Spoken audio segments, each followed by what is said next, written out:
मैं हूं पंकज भार्गव। दोपहर के 3 बजे आप देख रहे हैं न्यूज 18 इंडिया। तस्वीरें आप देख रहे हैं उत्तरकाशी के धराली में आपदा के बाद जिंदगियों की तलाश और राहत कार्य में कई टीमें लगातार जुटी हुई हैं। एसडीआरएफ एक तरफ, आईटीबीपी, एनडीआरएफ, सभी की सभी टीमें पूरी क्षमता से रेस्क्यू में लगे हैं।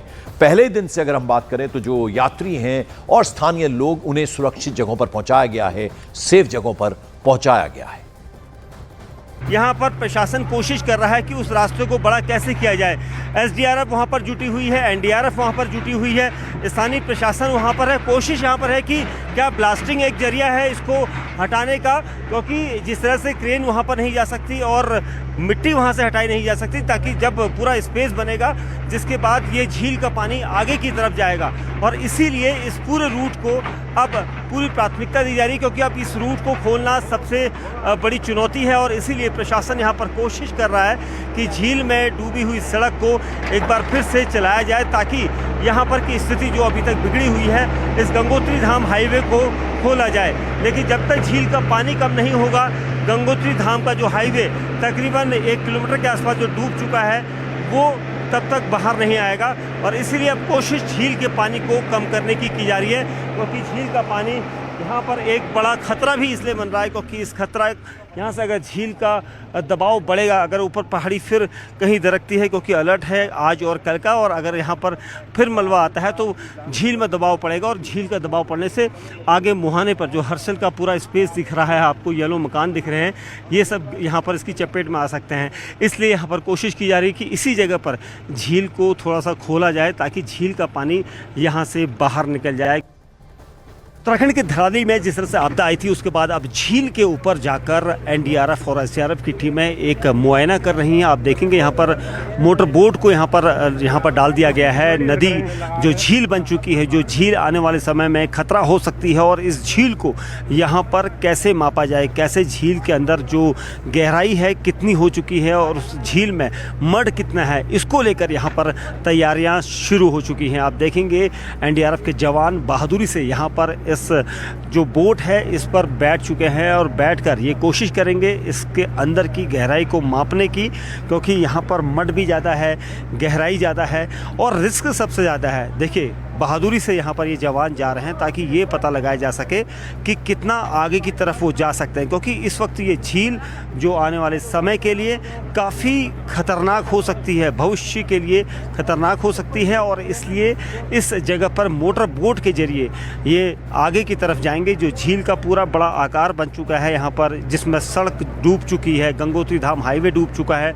और इसीलिए एनडीआरएफ की टीम, सेना के जवान, सब यहाँ पर, एसडीआरएफ की टीम सब मिलकर यहाँ पर देख रहे हैं। अफसर जो सेना के हैं वो यहाँ पर लगातार मॉनिटर कर रहे हैं कि कैसे ये सारी सिचुएशन को हैंडल किया जाए, क्योंकि जो पानी है यहाँ पर दिखाऊंगा, पानी काफ़ी तेज़ी से यहाँ पर पानी है, और इस पानी जो झील बनी है इसके ऊपर कितनी गहराई बन चुकी है। इंडिया धराली के उस ग्राउंड जीरो पर है जहाँ पर झील बन चुकी है, और झील पर इस वक्त एक चुनौती मानते हुए एनडीआरएफ की टीम यहाँ पर जा रही है, जिसमें एसडीआरएफ भी शामिल है। और ये सब यहाँ पर की मड को जो है वो देख रहे हैं, क्योंकि सबसे महत्वपूर्ण है इस चुनौती को पूर्ण करना, क्योंकि इस चुनौती को देखते हुए, क्योंकि गहराई मापी जा रही है कि कहाँ कहाँ तक मड है और कहाँ तक वो जा सकता है। और इस गहराई को मापने के लिए यहाँ पर ये बोट का सहारा लिया जा रहा है, क्योंकि झील का पानी जो है वो कम नहीं हो पा रहा है, क्योंकि लगातार ऊपर से ग्लेशियर की वजह से, ग्लेशियर जो पिघल रहे हैं, टूट रहे हैं, उसकी वजह से पानी बढ़ जाता है। और ये हाईवे के किनारे किनारे ये टीमें यहाँ पर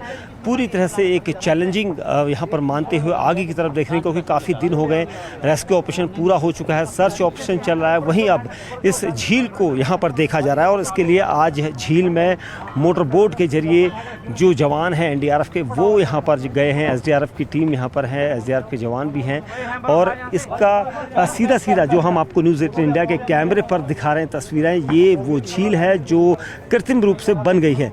इस समय जहाँ पर झील के ठीक ऊपर जो बोट है, यहीं पर हेलीपैड है, और ये हेलीपैड पूरी तरह से डूब चुका है, हाईवे पूरा डूब चुका है। और आप देखेंगे मड चेक किया जा रहा है, गहराई चेक की जा रही है कि कितना पानी है और कितना नीचे मलबा है। तो उत्तराखंड के धराली में किस तरह की तस्वीरें हैं वो हमने आपको दिखाई। अब जरा बिहार की बात कर लें, बाढ़ की वजह से वहां किस कदर दिक्कत है वो आप देखिए। अब जरा 4 तस्वीरें हम आपको दिखा रहे हैं। भागलपुर में यूनिवर्सिटी में पानी किस कदर जमा हो गया, नाव चलाने तक की नौबत वहां आ गई। उधर खगड़िया की बात करें तो सड़कें ही पानी में डूब गई, कुछ नजर नहीं आ रहा, हर तरफ पानी पानी, शहर की रफ्तार पर ब्रेक लग गया। वहीं दानापुर की अगर बात करें तो ये बिल्कुल पटना से सटा हुआ इलाका है, कटोरे की शेप बन जाती है यहाँ पर, और आप देखिए फिर पानी किस तरह से भर जाता है, सब कुछ जैसे पानी में समा गया हो। जो ग्राउंड फ्लोर है लगभग फर्स्ट फ्लोर तक पानी, कई जो रेजिडेंशियल इलाका पीछे नजर आ रहा है, दानापुर तीसरी तस्वीर आप देख रहे हैं। वहीं अगर पूर्णिया की बात करें तो यहां भी बुरा हाल है, ऐसी तस्वीर, स्कूल पूरा पानी में डूबा हुआ नजर आया। आप देखिए चारों तस्वीरें बिहार में किस कदर पानी की वजह से आफत आई हुई है, वो ये तस्वीरें गवाह हैं। भागलपुर शहर से 15 किलोमीटर दूर ममलखा गांव के लोग इन दिनों दहशत में हैं। दहशत इस बात को लेकर कि पता नहीं यह गांव कब गंगा में विलीन हो जाए, क्योंकि यहां पर लगातार कटाव जारी है और ऐसे में लोग यह सोचने को मजबूर हो गए हैं कि आखिर वो जाएं तो जाएं कहां। एक तस्वीर आपको दिखाने की कोशिश करेंगे, ये देखिए, ये गंगा का पूरा इलाका है, देखिए किस तरह से तेज धार में पानी निकल रहा है। तो वहीं दूसरी तरफ जो घर है वो धीरे धीरे कटने लगा है, और कोई अपने घर का दरवाजा और खिड़की लेकर चला गया तो कोई गांव छोड़कर चला गया, और यह पूरा गांव चारों तरफ पानी से घिरा हुआ है। और अभी हम जिस सड़क पर मौजूद हैं ये कुछ ही दिन पहले बना था, लेकिन एक दूसरी तस्वीर आपको दिखाने की कोशिश करेंगे। देखिए किस तरह से ये सड़क भी धीरे धीरे कटने लगा है, और लोग यह सोचने पर मजबूर हो गए हैं कि अगर ये सड़क भी कट गया तो आखिर क्या होगा। आगे में कुछ दिन पहले एक बड़ा पीपल का पेड़ हुआ करता था, मंदिर हुआ करता था, यहाँ पर घाट हुआ करता था, लेकिन वो घाट भी और मंदिर भी और साथ में पेड़ भी गंगा में विलीन हो गया, कट के चला गया, और धीरे धीरे कटाव हो रहा है। ऐसे में लोग दहशत में हैं कि आखिर अगर ये गांव भी कट गया तो आखिर वो कहाँ जाएंगे, क्या खाएंगे, कहाँ रहेंगे।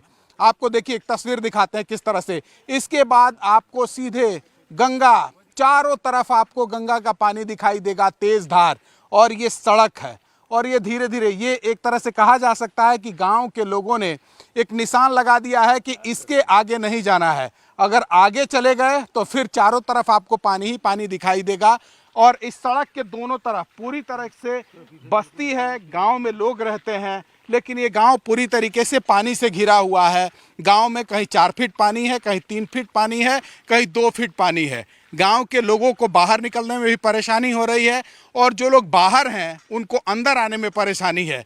लेकिन दहशत इस बात को लेकर है कि अगर ये जो तेज धार बह रहा है इधर से, अगर ये घर उसी में विलीन हो गया तो फिर यहाँ के लोग दोबारा गांव में लौट कर नहीं आएंगे। उधर बिहार में ही सुल्तानगंज को भागलपुर से जोड़ने वाली जो मुख्य सड़क है, नेशनल हाईवे NH-80, पूरी तरह से पानी में डूबी हुई नजर आई।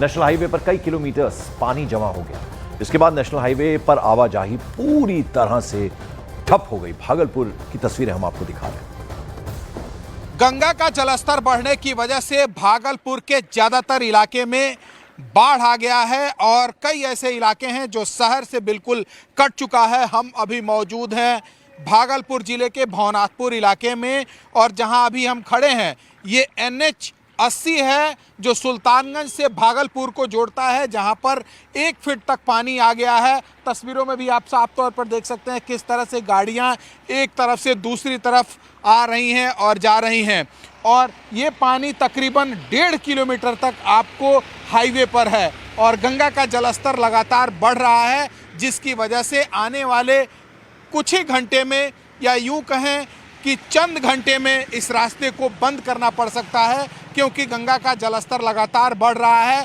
और तेज बारिश भी हो रही है। तस्वीरों में भी आप साफ तौर पर देख सकते हैं किस तरह से सुल्तानगंज इलाके से आने वाले लोग कितनी परेशानी में शहर की ओर जाने की कोशिश कर रहे हैं। तो गाड़ियां जो हैं NH पर अभी रुकी नहीं हैं,